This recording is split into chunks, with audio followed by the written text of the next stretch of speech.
What up, y'all? I want to talk to you today about the narcissist and what they're feeling in your absence. My ex-narcissist just tried to hoover me over email. How do you like that one? That was like third attempt. I sent mine as spam, but even when I'm clearing out my spam, sometimes I'll be seeing stuff in there and I just delete it real quick. You don't even want to look at that crap. But anyway, it's always going to be related to either a love bomb when you get something like that, or it's going to be something like devaluing, so that you'll connect with them and you know, kind of engage, you know. But then, you know, they'll do one of them later on. It's turn into like a pop-up or something, or that, what do they call it, the chance encounter, because they know where you're gonna be at a certain time. Maybe you might walk your dog at the same time every day. They'll make sure they're there, you know what I'm saying? If they can't get a hold of you, they'll be doing a pop-up at your house, you know. And that's when you gotta do access denied stamp. You do one of them, you go, you know, the stamp you always see on them cartoons, access denied. But anyway, yeah, in your absence, man, they losing it, man. They're losing control. Because wherever they can see you or scope you out from some sort of gang stalk, or your social media, or if you're through the flying monkeys or acquaintances, whatever the heck they're using, because you know they looking around, they searching, because you know a narcissist can be like the CIA. I used to call my ex-wife the CIA, because that lady, man, you could move anywhere. You could move to a different country, at least know exactly where you are, like GPS. So you know just as well as I do, if they running on that demon time, then they got the same GPS mine did, you know, and they're gonna be keeping watch on you, and you starting to look good. You're getting enticing to them, you know, because they got some raggedy supply, you know. They turned you in for raggedy supply. They thought they'd come back, you know, because you know what happens is they got pompous. They got greedy, you know. They got greedy, man, one too many times, you know. They couldn't keep their hand out the cookie jar, you know. They're the type, man, they want the cake and they want to eat it too. But you can't have a cake on the table and have eaten it. So which one you want? But they're delusional, and in their delusions, they got greedy, man. They tried to play you one too many times, and you know, a lot of times, you know, in that trauma bond, you know, you be getting played, man. But or even in the beginning, man, when you'd meet them, let's just be real, right? At least in my case, my intuition's real good, right? But I really honed it, you know, in this last thing I dealt with this ex-narcissist, you know, this, and you know, it's new levels, new devils, man. So, you know, when I talk to you about like how, you know, I had my first one was along the lines of what would seem to be a borderline type, you know, but you know, then they go like, then Satan be sending you the next best thing, man. Like the next one, like you start out with a grunt soldier coming at you, now you got an officer, then a general, you know. I mean, like Satan, you know, he'll send the next level demon at you because you're defeating them, you know. Then you wake up and they don't even know what to do then. Done pulling out the matrix. But that's good, man, because that means we're elevating, coming to new territory, new ground, man. And it's just like, we're starting to smarten up, and get our senses on point to really know ourselves. And sometimes getting to know yourself, in most cases, is healing, man, from the trauma and stuff. And sometimes, you didn't know that you had healing that needed to take place. But if you have enough narcissists come into your life, and I don't want to say we're dumb, in the beginning, but there is some sort of, ignorance to the whole thing, because we didn't grow up, with the tools. In fact, we grew up, not only the tools taken away, but they was taking our tools and using them against us, a lot of times. So it's not that, but there is stuff that we have to wake up to, and, when you get grace to wake up, you on your way, you got to pull out of that situation, because this is a serious thing, man, and it's been messing up your life, since birth. And so I think that, what you got to take away from it is, whatever, you might be having a broken heart or whatever right now. You might have, a lot of bad feelings going on and hurt feelings going on. But, man, you got one thing you got to know, man. This time you woke. And when you wake, it's a true blessing, man, because you're not going to do this again. You just need to pull out of this last narcissistic relationship, this last, transactional, transaction ship. And, once you get out of this, man, you're on your way to success, man, and you won't have a lot of them stumbling blocks. But, now you'll just have to, it causes you a lot of times to go back and to heal, go back into your childhood and stuff. And sometimes maybe you didn't even know you had trauma like that, but prayer, meditation, like I always say, man, you got to head towards the light. If you continue to do the right thing, you wake up and you do the right thing every day, you're going in the right direction, man. If you're going down a healthy road and you just keep going down that healthy road, you can't not have success.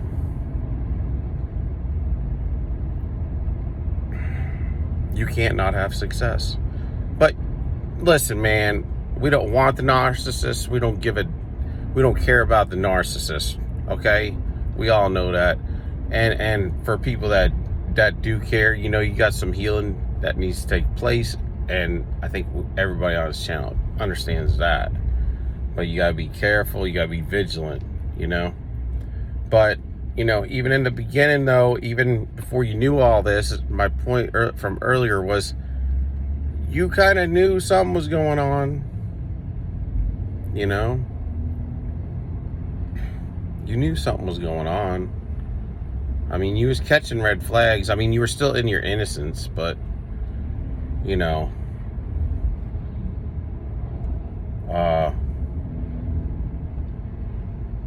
were still in your innocence, but you knew something was going on. And, to some degree, maybe we were gaslighting ourselves before we woke up, but it did cause us to engage, with our innermost being and engage with, God's, graciousness. But a lot of times I like to talk about the narcissist, and people be like, well, if you don't care about narcissists, well, then, don't worry about it, and that's true. But there's, a lot of times, I've dealt with this, and you are or have too, but, they treat you like so much crap and all the time and you know, love and stuff that you invested into them, you know, and they make it sound like you have been so insignificant to them when you are not. You are not. There's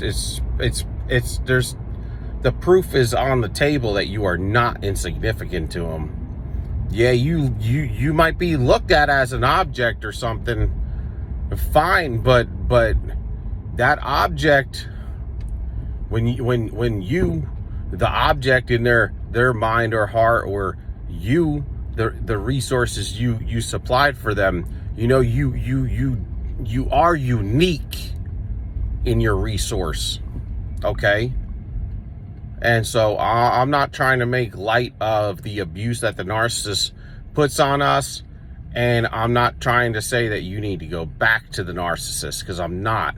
And I don't want you to look at this in a weak way, but in the building of your stature, in the building of your inner person, and in the building of your essence, you need to understand that when you look at how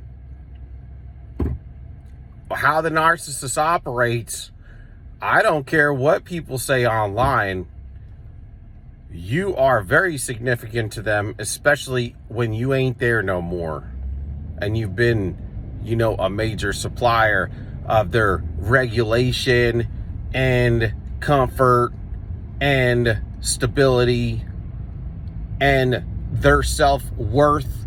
It was all coming from you, okay? And that has to say something about you. And I'm not saying that you need to be connected to the narcissist, because you don't. Because without the narcissist, you can do 100 times what you were doing when you were with the narcissist, because the narcissist is taken and they've mined they went down into the mine and they dug all the gold up. Okay, and the mine was you. You were the mine. They went down there with a bunch of picks and shovels, and then you know, once they could afford to, they went and got some drills and stuff, man, and hired extra people. Okay, and they're all down there mining the best of the best of your nutrients, man, your resources, okay, and your life. And so I'm not saying you need to go back to the narcissist, but what I am trying to say is all that mining they did was pieces of you. Okay? And those pieces, when that's what they want, and they ain't getting no more because you ain't going back. Okay? But those pieces of you are parts of your essence, your innermost being, your soul, your mind, will, and emotions, and what, you know, God has gifted you with to be a blessing to yourself and to others, man. And that's very, very much so the character in you, and it's very good character. It's excellent character. They just twisted it and manipulated it and stole it out from under you. They stole it. They've been stealing your birthright. And so I don't care what people say that you were insignificant to the narcissist. You were not. If you were one of their top tiers supply sources, you were not insignificant. And, you know, I don't care what the narcissist thinks or what the media thinks. And that's not what I'm getting at. What I'm getting at is I want you to know that. I want you to know that because they try to make your self-worth zero, negative. And that's just a reflection. They're just projecting what they are. They're negative. They're zero. They're empty. They're further than empty. You know? They're the ones that they're in hell already. And their dumbasses just don't know. They're walking dead. They don't know. And this is what I also want to say. One more thing, and then I'm going to go.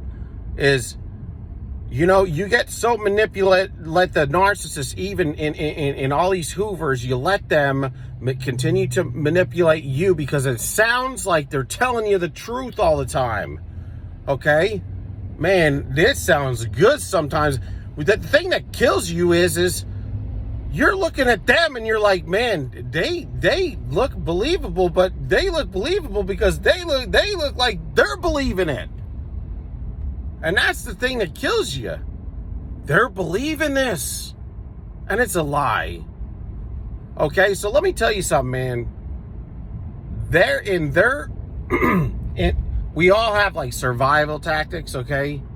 You know, part of fight or flight, you'll learn in textbook, is kind of like if you were in a situation where, say, you were dealing with something and it was very violent or something, or you were running from somebody, or you know, could be let's just look at a national disaster or something. You're sitting there running from flames of fire or something.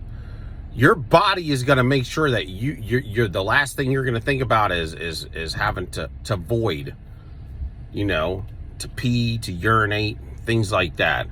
Those things are not on your mind anymore. And in fact, even if you gotta go to the bathroom real bad, you ain't going, because you're in this fight or flight and you are in survival mode. Okay, and I'm not trying to say anything to make fun of anything, but there's a point to this it's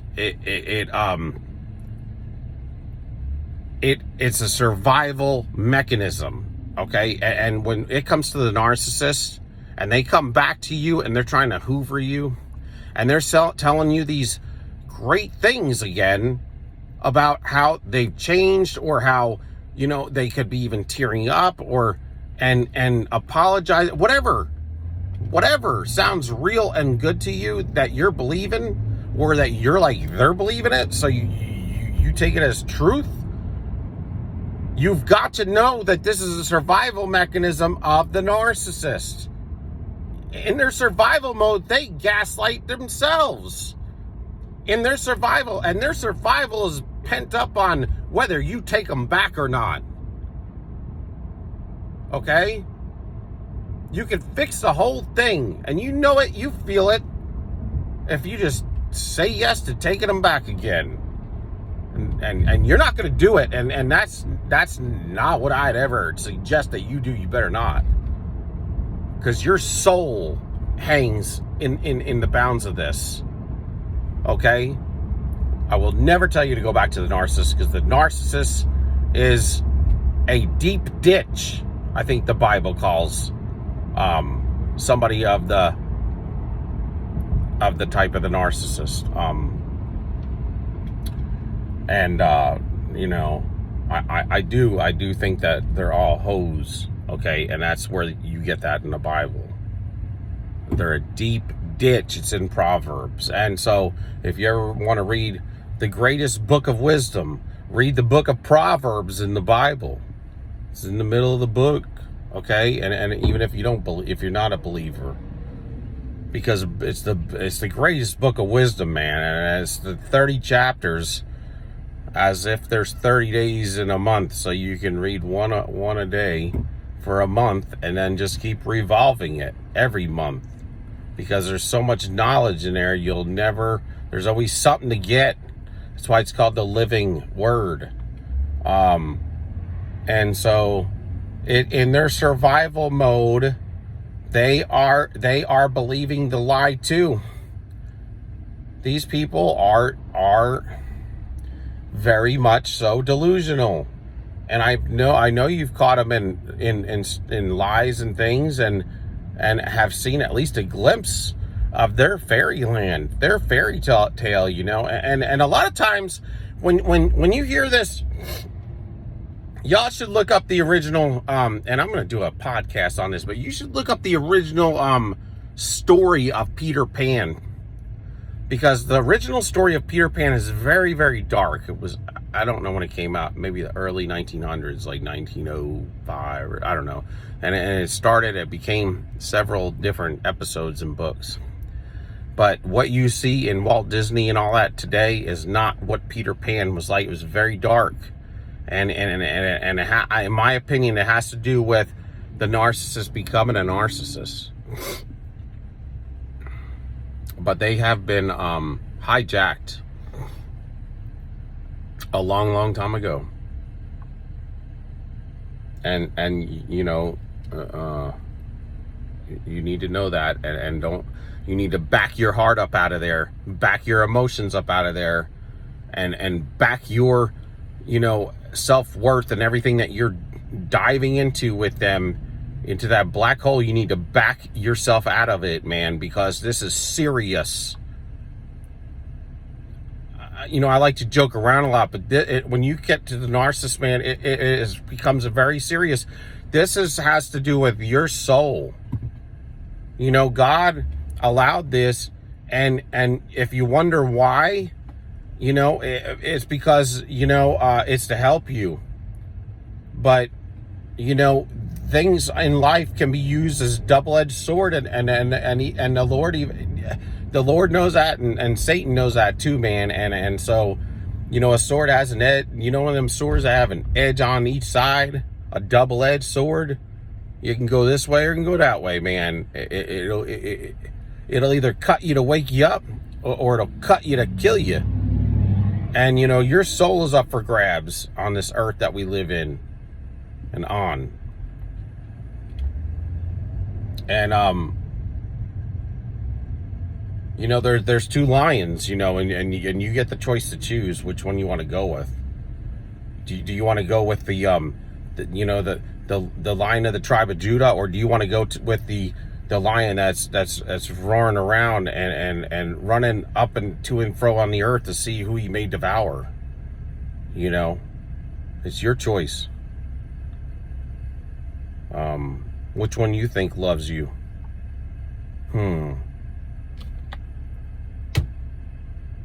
Right. So anyway, I love you guys very much, and if you haven't, like, subscribe, give me a thumbs up. Just, you know, I love everybody on this channel, and I just help you get goodness out of this, and I'm gonna keep coming at you with it every day. Every day I'm hustling, man, and you need to too. So you know, stand tall, soldier up, stand tall, peace out, love y'all.